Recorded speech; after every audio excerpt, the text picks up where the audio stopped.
Assalamualaikum warahmatullahi wabarakatuh. Perkenalkan, nama saya Rinda Cahyani dari mata kuliah Audit Sistem Informasi.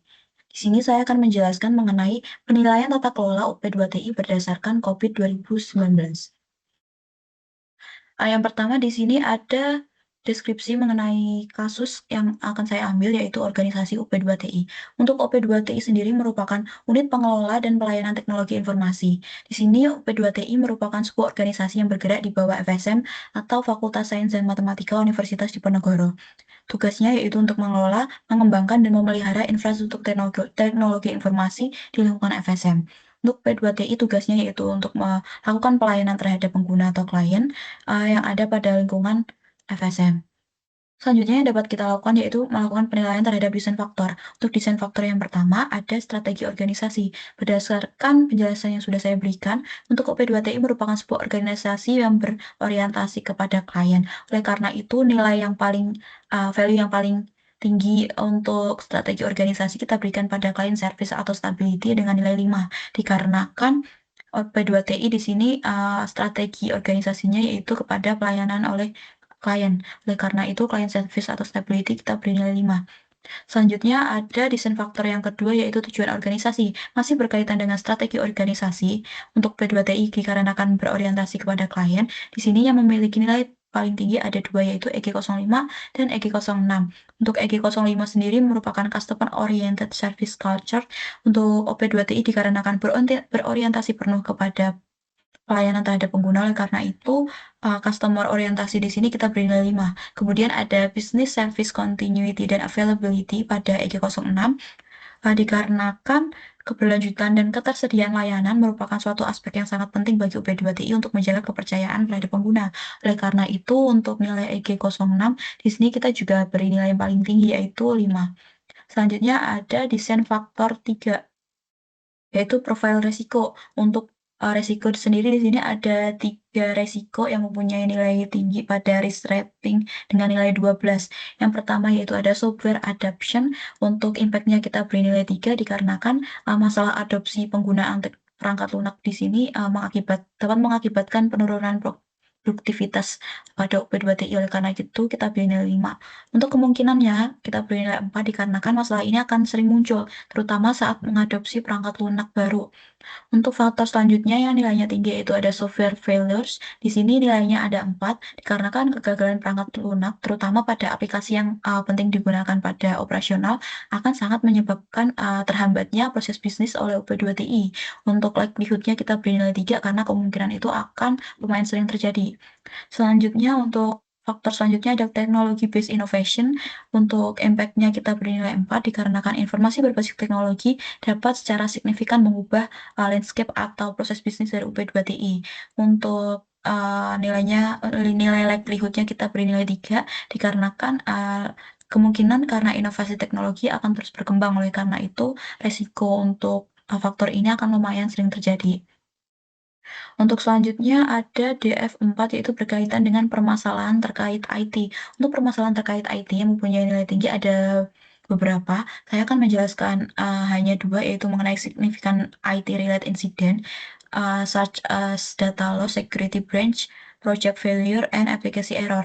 Insiden ini memiliki dampak langsung terhadap keberlangsungan proses bisnis dan kepercayaan terhadap pengguna. Oleh karena itu, kita beri nilai important 3 karena risikonya tinggi terhadap keamanan data, reputasi, dan kerugian finansial yang serius. Kemudian selanjutnya yaitu ada regular issue with data quality and integration of data across various source. Di sini kita beri nilai 3 dikarenakan masalah mengenai kualitas data akan sangat menghambat keputusan dan pelayanan terhadap klien. Oleh karena itu nilainya kita beri nilai paling tinggi yaitu 3. Setelah melakukan penilaian terhadap DS1 sampai dengan DF4, akan didapatkan hasil pada step 2 summary, yaitu pada tahap ini didapatkan hasil bahwa ada 4 domain yang memiliki nilai di atas 70%, yaitu DSS03 atau Manage Problem dengan nilai paling tinggi 100%, DSS02 Manage Service Request and Incident dengan nilai 90%, dan BAI04 Manage Availability and Capacity dengan nilai 80%, serta ada APO11 yaitu Manage Quality dengan nilai 70%. Selanjutnya DF5 yaitu landscape ancaman. Untuk DF5 sendiri tujuannya yaitu untuk memastikan bahwa resiko yang dihadapi oleh organisasi terkait dengan teknologi informasi dikelola dengan baik. Untuk value yang tinggi, kita beri nilai 25% karena risiko yang dikategorikan tinggi hanya mencakup sebagian kecil yaitu sekitar 25%. Tetapi resiko ini tuh memiliki dampak yang besar sehingga perlu diperhatikan khusus dalam pengelolaan dan mitigasinya. Tapi untuk kategori normal kita beri nilai tinggi yaitu sebanyak 75% karena kan risiko pada tahap normal ini mencakup sebagian besar dari risiko yang dihadapi oleh P2TI. Oleh karena itu nilai normal kita beri nilai tinggi yaitu 75%. Selanjutnya ada DF6 yaitu persyaratan kepatuhan. Untuk persyaratan kepatuhan kita beri nilai baseline yaitu high 0%, normal 100%, dan low 0%. Di sini merujuk pada P2TI diwajibkan untuk memenuhi serangkaian persyaratan kepatuhan reguler yang umum diterapkan di berbagai industri. Untuk selanjutnya ada DF7 yaitu peran IT. Untuk peran IT sendiri di sini yang memiliki nilai paling tinggi yaitu support.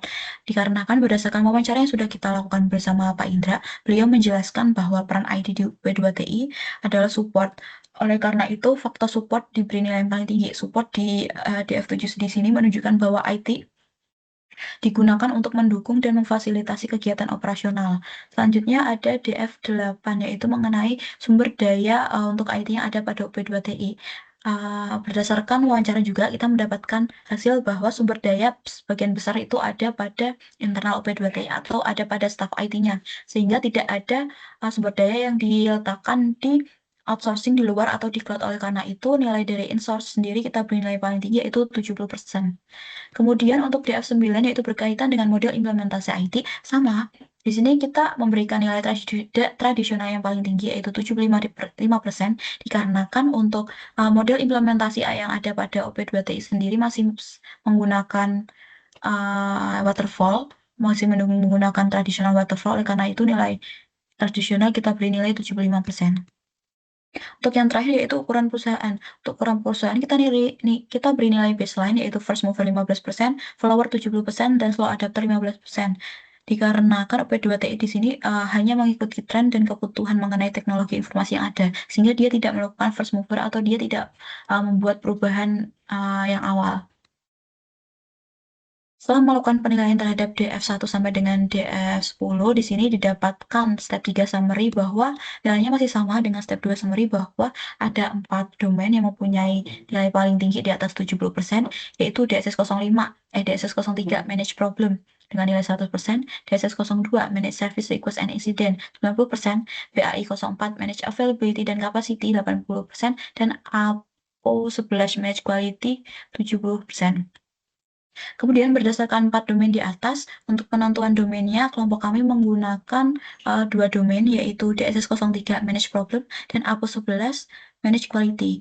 Mengapa menggunakan DSS03? Dikarenakan untuk DSS03 merupakan domain yang memiliki nilai paling tinggi, yaitu sempurna 100%.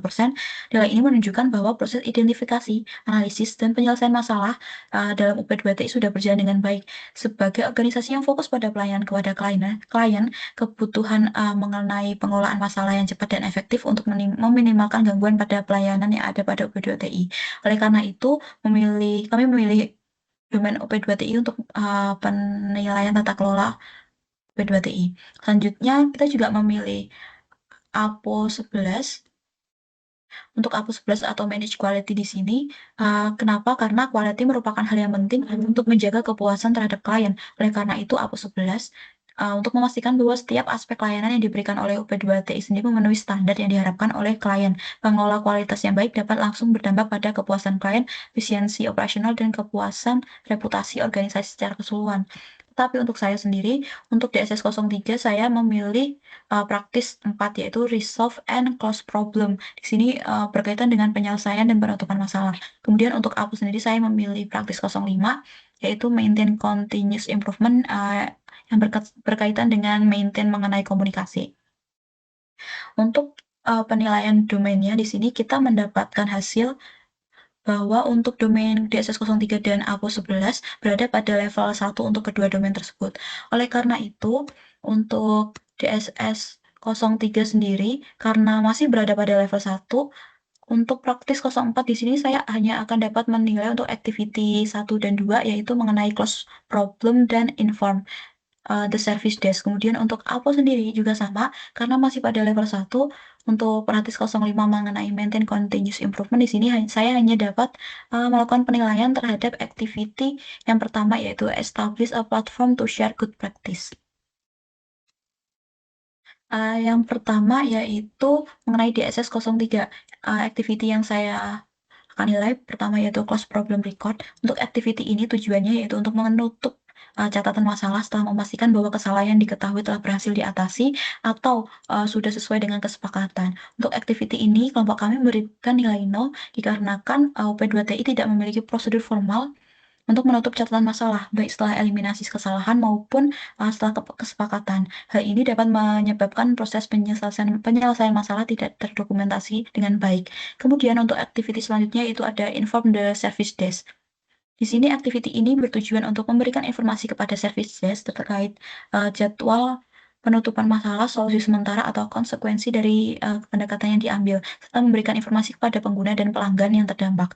Kita memberikan nilai no juga dikarenakan UP2TI tidak memiliki mekanisme komunikasi yang terstruktur untuk menyampaikan jadwal penutupan masalah atau dampak kepada pihak-pihak terkait. Akibatnya, pengguna dan pelanggan tidak menerima informasi yang memadai mengenai perkembangan masalah. Dan untuk DSS 03 sendiri, setelah kita nilai, hanya ada pada level 1, yaitu partially achievement dengan nilai 22%. Kemudian untuk APO 11, di sini saya akan menilai mengenai activity establish a platform to share good practice. Di sini activity ini tuh mempunyai tujuan untuk menciptakan platform mengenai informasi masalah yang terjadi pada UP2TI. Nilainya kita beri nilai no juga dikarenakan organisasi UP2TI belum menyediakan platform untuk mendokumentasi masalah. Dikarenakan berdasarkan dari informasi yang sudah kita lakukan kepada Bapak Indra, UP2TI sebenarnya sudah merancang suatu sistem dengan nama ticketing yang direncanakan untuk merekam informasi dan permasalahan yang terjadi. Namun sistem tersebut tuh masih dalam proses pengembangan, sehingga hingga saat ini belum ada mekanisme formal yang mendukung mengenai dokumentasi dan pembelajaran dari kesalahan. Nah, berdasarkan penilaian yang sudah kita lakukan dari masing-masing activity-nya sendiri, terdapat beberapa rekomendasi yang bisa dilakukan oleh UP2TI untuk mencapai level 1 secara full achieve. Untuk activity DSS 03 sendiri, saya dapat memberikan 2 rekomendasi berdasarkan 2 activity yang saya nilai. Untuk rekomendasi yang pertama yaitu UP2TI dapat menetapkan prosedur untuk close masalah, termasuk validasi dari pengguna bahwa masalah telah diselesaikan atau mitigasi telah disepakati. Di sini dapat membuat suatu dokumentasi yang lengkap terkait langkah penyelesaian sebagai pembelajaran untuk kasus serupa di masa depan. Kemudian rekomendasi kedua untuk DSS 03 yaitu merancang jadwal komunikasi terperinci dengan pengguna dan service desk terkait status penutupan masalah. Gunanya yaitu dapat menggunakan saluran komunikasi yang disukai pengguna, contohnya email atau portal komunikasi yang lain. Di sini untuk memberikan pembaruan dan mengelola ekspektasi mereka secara efektif. Selanjutnya, untuk rekomendasi pada APO 11 terkait activity yang sudah saya nilai, di sini saya dapat memberikan suatu rekomendasi yaitu P2TI dapat mempercepat pengembangan sistem tiketing yang setelah direncanakan atau sambil menunggu sistem tersebut selesai dikembangkan. Di sini P2TI dapat menggunakan alat-alat seperti spreadsheet atau formulir online ataupun platform kolaborasi seperti Google Workspace atau Trello untuk mendokumentasikan permasalahan dan solusi yang ada pada UP2TI. Nah, berikut merupakan hasil dari penilaian saya mengenai tata kelola UP2TI berdasarkan COVID 2019. Jika ada kesalahan, mohon maaf. Wassalamualaikum warahmatullahi wabarakatuh.